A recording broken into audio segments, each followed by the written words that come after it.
السلام علیکم ورحمۃ اللہ وبرکاتہ۔ ناظرین، یہ خبر حضرت مولانا سید ارشد مدنی صاحب کے تعلق سے ہے۔ دہلی رام لیلا میدان میں حضرت کے بے باک اور جرت مندانہ بیان کو سن کر اسٹیج پر بیٹھے ایک جین مذہب سے تعلق رکھنے والے شخص نے انتہائی غیر مہذب زبان استعمال کرتے ہوئے حضرت مولانا کے حق پسندانہ اور جرت مندانہ بیان کی تردید کی ہے، جس پر وہاں بیٹھے دیگر سادھو سنتوں نے بھی اس کی کھڑے ہو کر تائید کی۔ حالانکہ حضرت نے جو کہا ہے وہ سچ کہا ہے اور حقیقت بیان کی ہے، جس پر وہ لوگ چراغ پا ہوئے اور آپے سے باہر ہو کر نازیبا حرکت کرنے لگے۔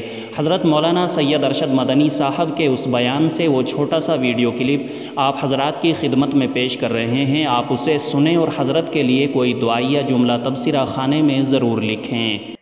اس کو اتارا ہے، ہم اسی کے وہی ہمارے پوروج ہیں، سب کے پوروج ہیں، نبیوں کے پوروج ہیں، رسولوں کے پوروج ہیں، ہندوؤں کے پوروج ہیں، مسلمانوں کے پوروج ہیں، عیسائیوں کے، ساری دنیا کے ہم نے ان کے قدموں کے اوپر سر رکھا ہوا ہے۔ ہم مر جائیں گے مگر وہاں سے اپنے سر کو نہیں اٹھائیں گے۔ ہم مسلمان ہیں، ہمارا یہ عقیدہ ہے کہ اللہ یعنی اوم ایک ہے، اس کا کوئی شریک نہیں ہے۔ ہم 1400 سال سے اس ملک کے اندر رہ رہے ہیں، ہمیں کبھی چھیڑا نہیں گیا، ہمارے مذہب کو نہیں۔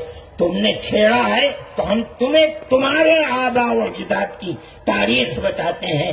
تمہارے آباء و اجداد ہندو نہیں تھے، تمہارا سب سے پہلا دادا پر دادا یا کر دادا سکڑ دادا وہ منو تھا۔ منو ایک اللہ کی، ایک قوم کی عبادت کرنے والا تھا۔ میرے بھائی، میں نے یہ بات اس لیے کہی ہے کہ تم اپنے اس ملک کے اوپر فخر کرو، جس طرح آخری نبی عرب میں پیدا کیا۔ ہر مسلمان کو سمجھنا چاہیے کہ سب سے پہلا نبی اللہ نے، اوم نے اس دنیا کے اندر، اسی بھارت کی دھرتی کے اندر پیدا کیا ہے۔ ساری نسلیں یہیں سے چلی ہیں۔ اپنے اس ملک سے محبت رکھو، اس ملک کا احترام کرو۔ شریعت الگ الگ ہے لیکن دین یعنی عقیدہ ایک ہی ہے، اور وہ عقیدہ اس دنیا کے اندر اسی بھارت کی دھرتی سے چلا ہے۔ لوگ راستے سے بھٹک گئے، وہ دوسروں کی عبادت کرنے لگے، ہم نہیں بھٹکے، بھٹک گئے تھے۔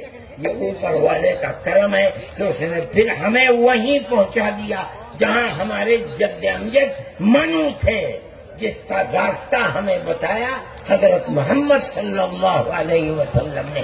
اس لیے لا الہ الا اللہ محمد رسول اللہ، یہی ہمارا عقیدہ ہے، ہم اس کے اوپر قائم ہیں۔ میں اپنی بات کو ختم کرتا ہوں۔ میں فرقہ پرستی کا مخالف ہوں، اور میں سمجھتا ہوں کہ اس ملک اور اس دھرتی پر رہنے والا، صحیح دماغ رکھنے والا فرقہ پرستی کا مخالف ہوگا۔ فرقہ پرستی کے ساتھ ملک میں نہ امن و امان رہ سکتا ہے، اور نہ اس ملک کے اندر چین و سکون کسی کو میسر ہو سکتا ہے۔